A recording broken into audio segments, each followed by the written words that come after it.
Hey guys, and welcome back. This is ChosenArchitect, and today we're jumping back into some more FTB Skies. And today we're going to be getting started with some interesting things to do with Botania. We're going to be able to transfer mana cross-dimensionally. And well, we're also going to be making a wither and setting up automation for killing it. Oh, also a hint of hostile neural networks there at the end. So I hope you guys are ready. Let's get our last craft done. And this is the last bit of Terra still that I need to make in order to get that creative mana pool. So let's submit the Terra still, and voila, our reward is an everlasting guilty pool. This is pretty big, actually. So this is exactly what it is. It is completely unlimited. So no longer do we need all of these mana pools in the form that they're in. We could just use this one pool. Now, to make it effective and actually utilize it, well, let's dive into this mod right here, Botanic Additions. And inside here, there's this thing called a mana Tesseract. So all we have to do is craft up these different components, which the red string requires you to go to the end. But it's a mana Tesseract, allowing you to send mana from one place to another. And you may have to use mana spreaders for this, but to be honest, so long as this is right up next to it, we should be able to send mana through that Tesseract pretty quickly if that's the case. If not, there are also pumps from Botania, and if this will allow us to use a pump and pump mana through the Tesseract, that would be awesome as well. Now, let's go ahead and get this thing crafted up. So the Tesseract is, like I said, a part of Botanic Additions. There's actually two different things we have to craft for this. So it is the Tesseract Augment tool, which works a little bit. I'm gonna even have to kind of figure out fully how this works. It says to rename it to set the channel. And then we also need this rune made. So I think I set up my auto crafts correctly to be able to craft this stuff. So Tesseract, we are gonna need two of these. So of course you need one for your location, one for the other side, wherever you plan on using it. So let's go ahead and do this. I do have the 2 Terra still, but it's supposed to put this in here, and it is a runic craft. Now there also is another runic altar that this provides, and also pylons. So to get the same mana reduction that we've done with the agglomeration plate, all you have to do is make the upgraded pylons. It makes the cost of this 4 times cheaper as far as mana goes. And the other altar makes it, I don't know if it makes it cheaper, but it does make it faster, because it allows you to put a spark on top of the altar instead of needing to send mana via a spreader. So pretty cool little thing. It looks like this does cost a little bit of mana, as you can see, to get that up and running. But I'm excited. I want to be able to send mana elsewhere, like especially if we go to make all these little cool gadgets and stuff in Botania later on. Now let's sort of test this out. So this is how this is supposed to work, right? We have all of the different parts that we're going to need. The Tesseract part, and it's cool to have a Tesseract for mana. I really like the idea of this. So what we can do is place down our mana pool, like we're testing right now. This is completely full. So we have that, and I want to test first just sending mana into this. So it says no channel set yet. Channel is not set. Do we have to apply it with this and then name the channel? So this has to be renamed. So we do need an anvil. Let's head over to our anvil, and we'll name this main, because I think we're only going to need one channel. So that's renamed. And then how do we link this? So we put it in like this, and you can see the channels are now the same, and they are set to main. Okay, that's very interesting. It's an interesting way of doing it instead of just like clicking the tool. So you craft it, and so now we can place it, and then this one is set to main, and then we could go cross-dimensionally with this. It does say it works cross-dimensionally. So we need to link this to the mana spreader, which it's linked. Or we can even use, it looks like you can send mana. Oh, wow. Maybe that would be the fastest way to send mana, actually. Okay, so let's do this. Let's just put sparks on here. So it does seem like sparks would actually work. Sparks. Now, we need a dominant spark. And actually, let's take this with us. And let's go somewhere that's not our Botania area, so we're not accidentally pulling mana, from our spark. Let's go test out here. So if we put this down, right, we can have two sparks. A spark that is connected to this that's going to the main Tesseract. And then that would mean that any other Tesseract we have, we can put a spark on it. So there are sparks on here. I know we can't see them. Let me make some more sparks.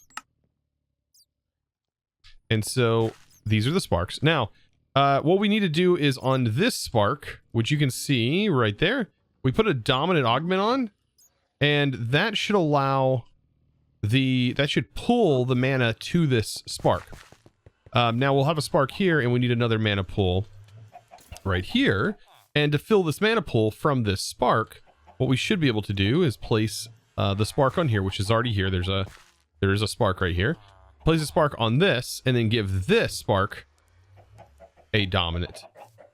And oh, it's pulling from all the way over here though. Wow, I don't think that's supposed to reach that far. That is reaching a long ways. Okay, well maybe that's not gonna work. Let me go ahead and pull these sparks off that are floating in the air. Oh wait, did we not set the spark on this? Okay. Well, it's still transferring to this pool. That is weird. Now, what I wanted to do was actually take this tool, right, and name it main. So right now you can see I have named it main. And what we want to do is take this Tesseract and get them set up. So you just craft the Tesseracts with this to set their channel both to main. So now they're linked together. And so what I can do is I can place down one right here and hook it directly to this mana pool. Now, we're going to be using sparks in order to get this to work. So you place a spark on top of this pool and a spark right here. And I know we can't really see them, but they are there. At least if you don't use shaders, they're there.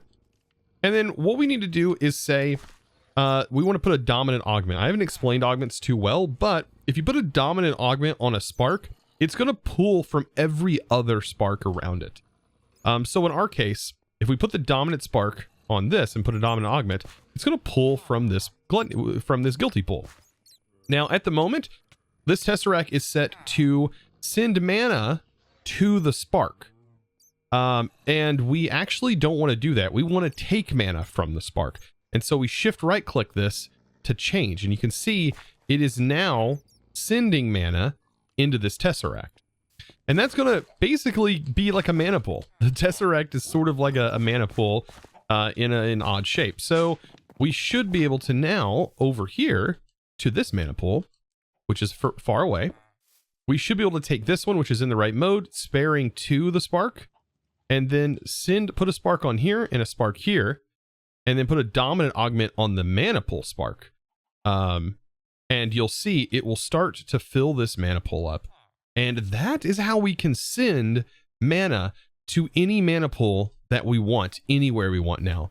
And it's unlimited. So that is pretty potent and pretty powerful. Now, what I want to do is actually a little bit different. All of these have sparks on them. What I want to do is place the pool right here. I will have this set up.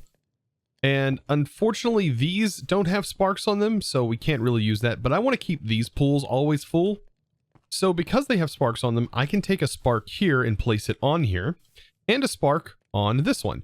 And to send to all of the other mana pools and other sparks, we can use a recessive, and to do the kind of the opposite. So here's the spark, and if I put a recessive, it should fill all of the mana pools when needed. And we also need to switch this one to receive. You can see it is receiving. And now, if these pools, of course, didn't have mana in them already, it would start to fill them up.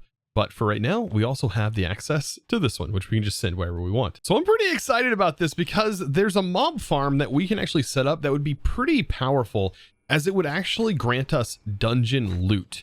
And it costs a lot of mana to normally keep up with. Like, it's not even being excited about all the cool gadgets. It's actually some of the functioning flowers that require a lot of mana to run. Those are what will be super cool to be able to use. And yeah, the dungeon loot, the lutium, I'm pretty sure, lunium, that is the flower. It's quite nice. Man, you know, alongside the wither that we're going to set up today, I'm actually going to set this up. So, let me we'll try and get all the ingredients out here. let's go ahead and set one of these up. This is the, at least part of it anyways, start of the Lunium that I was just mentioning. And it does look like I kind of, did I do it wrong? We have 4 green, a gray, all of the runes, and there we go. Put the seed in, and there we go. We have this. Now, I think with this particular flower, I do want to make it a floating version. And it may be a little confusing on the recipes to make a floating variant, but you're going to need to take any of the regular flowers and basically use it to make a floating flower. And then you combine that with that, and there we go. Now we have this version. It also emits light. And yeah, this is going to spawn mobs. So let's set up a compact machine and a mob crusher, and let's get this bad boy set up. So I'm gathering all the supplies to set this up, and I was like, you know what? Why am I putting this off so long? Let's make the infinity range booster. I have no idea why I've just slept on this for so long. And this will allow me to go cross-dimensional with my storage system here. So I believe, I don't remember where I've actually put it. It is, I think, under here somewhere. Did I put it underground? I think it is underground. I think it's underneath one of these areas. Oh, there's bees, just a bunch of bees under here. That's not a good thing. I've got to find where I put this thing. Where is my, there we go. Yeah, where did I put this? There it is. So yeah, inside here, we can get rid of these range upgrades and just put the 1 in there. And now I have infinite range. I should have done that a long time ago. So it's now time to get this bad boy set up. Let's go ahead and place this in our Britannia area and access another compact machine. I absolutely love putting things like this in a compact machine because normally in a skyblock, you'd have to sort of build the outer walls to be able to actually, you know, get something to stay in place.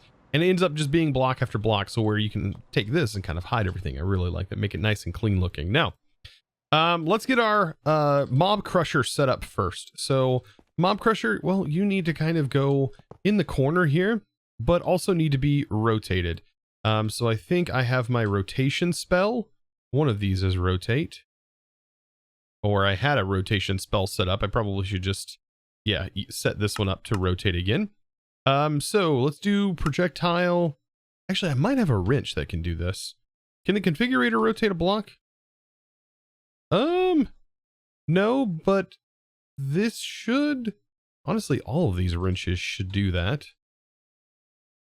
It's so weird. Like when you have wrenches, there we go. This refined wrench will work. Nice. So this thing is rotated. I do need to craft. Oh, it doesn't, the infinite range doesn't work cross-dimensionally. Let's see. Is there a cross-dimensional one? What was that mod? This is from RS Infinity at RS Infin. Oh, there is. Oh, I need to make the dimensional card. Oh yeah, we're definitely going to need to do that. I think for that though, we'll have to do that after we get that wither builder set up, or wither farm set up. So let's continue back with what we were working on, and that is I need to get this range add-on made. So let's get our range upgrade produced, and now we have our range. So that's pretty much everything we need. And we actually, you know what, some processing upgrades might actually help. Yeah, I think some processing upgrades. So industrial, and I'll just use this upgrade for right now, the just basic speed upgrade. And we should now have everything we need to set this up. Now, this is going to be very similar to how we're actually going to set up the wither builder as well. So let's place the range in there, the speed in there. And then for right now, I'm going to use a plain old chest just right on top. So that way I can see what our output is actually going to be. And then we'll have that push for right now. And then we're also going to set this to not generate essence, but more or less loot. Use sort of a looting thing instead of that. Now, you may be thinking, well, mobs are going to spawn here. Yeah, they probably will end up spawning here. But I think it'll be fine for right now. We may have to get some sort of plates. So this is the place. And we're going to set that mana up the same way that I showed a minute ago. And all this needs is a mana pool to run. So it does need to be linked to a mana pool. So this is already technically set up. We'll just put our spark here, and then make sure to put that dominant augment on that spark. And now that mana pool should be filling up. And then let's go ahead and link this to the mana pool. And now this will start spawning mobs, as you can see right there. And we need to give this power. I love how I just set this up and I didn't give it power. Let's go ahead and give this power. Let me get all the mobs over here so I can... Oh boy, I set up creepers. What in the name of... Okay, well, that deleted that. That was not supposed to spawn. And let's maybe make sure this is protected. Well, that just deleted everything. What even? What even? Why? Why? What? How are you even able to break these blocks? This thing is protected, dude. What in the world? All things that ends up breaking. Can this thing be killed? Oh my gosh. Well, that is one of the Sons of Sins mobs, and I was not expecting it to just annihilate our whole setup here. So now that definitely caught me off guard. So after getting this set back up and repairing the wall here, that's just, I have to say that is definitely a bug. Yeah, so that's gotta be a bug that those things spawn like that. But there we go. So we have this, and we'll get that set back up. Let me put the upgrades back in here and make sure that this is harvesting fast enough. Yeah, it does kill them, so we'll definitely be killing them if they spawn. And this does have a little bit of mana still left in it, and it's still spawning, as you can see, but this should kill it fast enough. Oh my goodness, that was not intended by any means. What is the range, by the way? So I need to make an actual bigger range card for this. We get out of here before things start getting crazy. Okay, so we should be now fine. I do have the range tier 5 upgrade in here, and I did put the Mana Seer's monocle in so I can see the range that this can spawn mobs in. As you can see, this is the range. All right, so I'm able to set this back up, and my goodness, hopefully another Sons of Sins mob does not spawn. But the cool part about this farm is you might notice the loot from the mobs is not your typical mobs drops. This is actually loot from dungeon chests that this drops from this. So quite cool. And we can even get enchanted golden apples and all kinds of other cool things. And I definitely want to be taking the items from this chest. I wanted to let them build up so I can kind of see what's in here.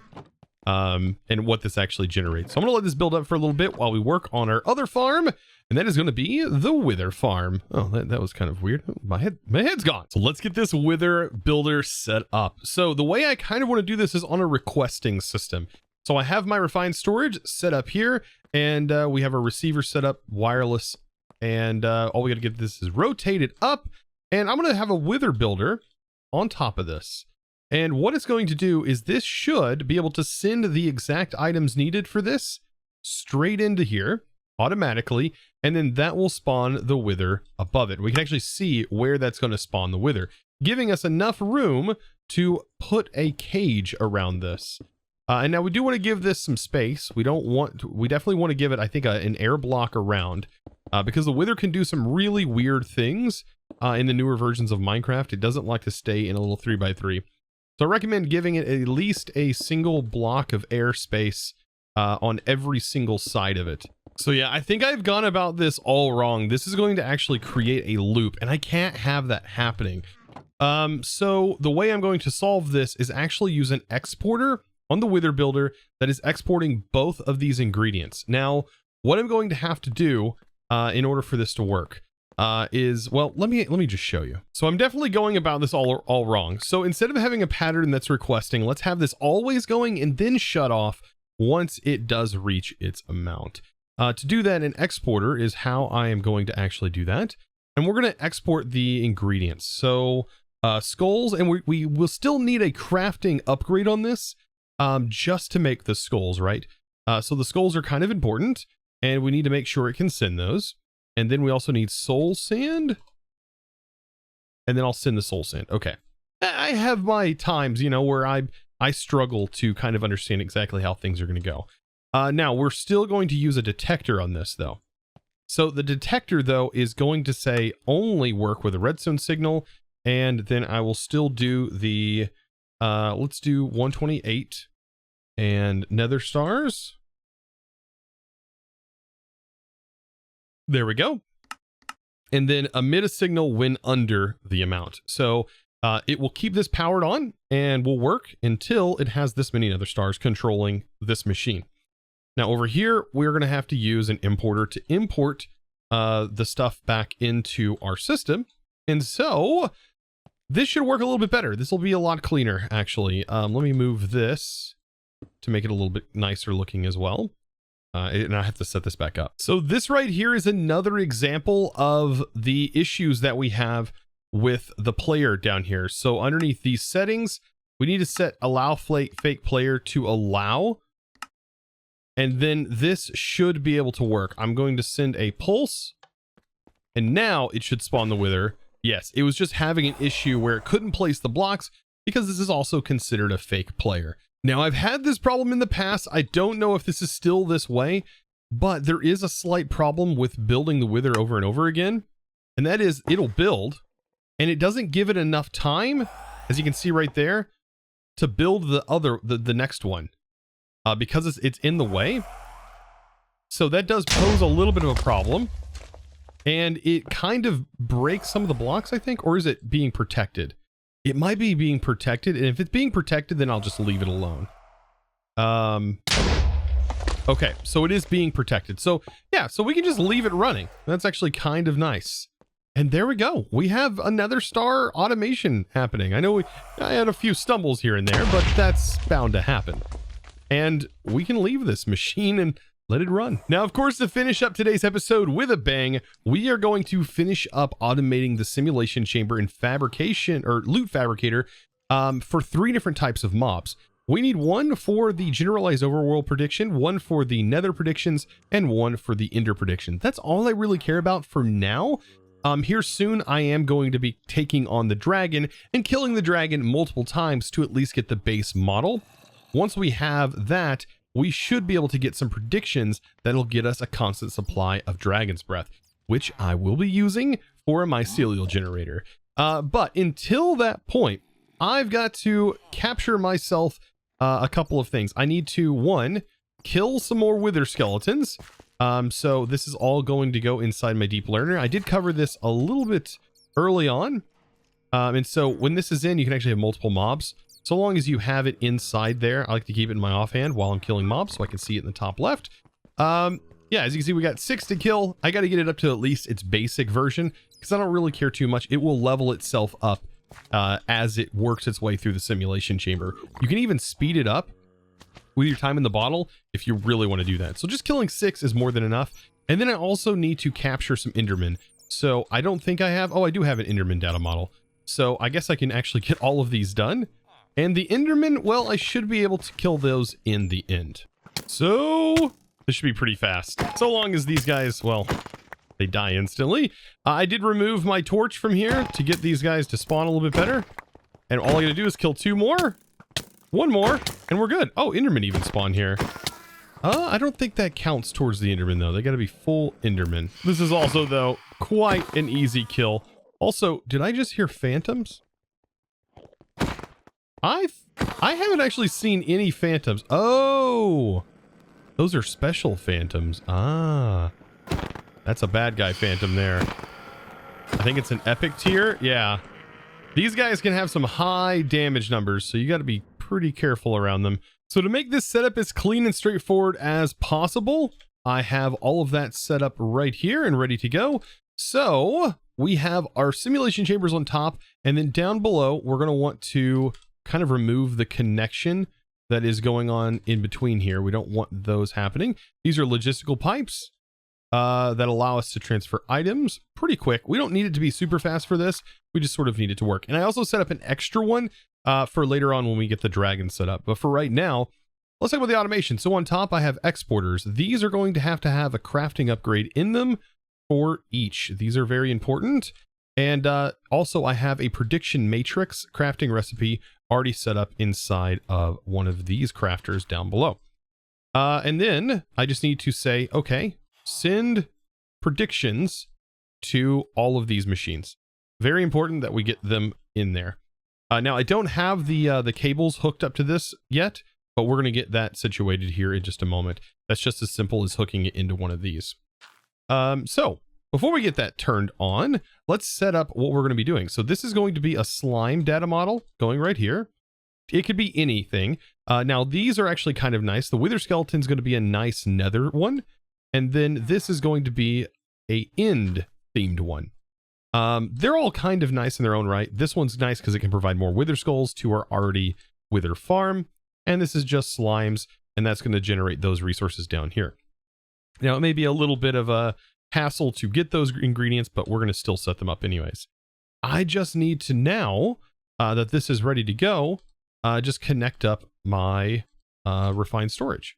So all of our cables, we should be able to just connect them in.